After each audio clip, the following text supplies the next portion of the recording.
Today I'm going to show you how to remove a cover stitch.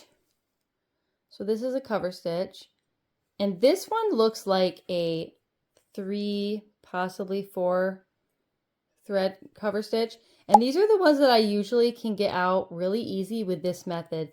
I remember I saw this method just come across my Facebook feed one day, and I couldn't believe it because I have tried several different techniques and they never worked. So we're just going to pull up carefully the straight stitch threads at the front of the shirt. And you see how I have some thread tails developing? I need to get enough so that I can hold them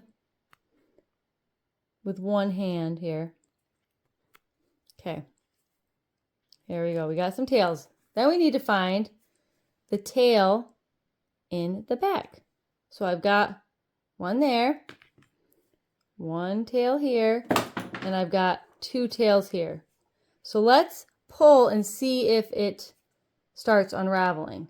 If it does, that means we've got the right end of the shirt to work with. And it doesn't.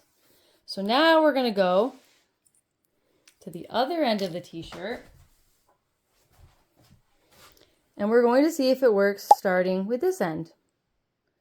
So we're going to find ourselves some tails. And it only works going one way. It depends on how it was sewn or which way it was sewn.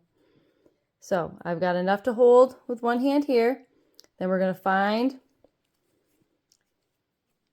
the tail in the back. So right there. And we're going to pull them at like the same time and see if they start coming apart. And it does. So just keep going. Keep twisting your hands and gathering all that thread, and look, it's out. Now you have your original t-shirt length to work with. I hope that was helpful. If you see a cover stitch that looks just like that, try this method and it will save you a lot of time.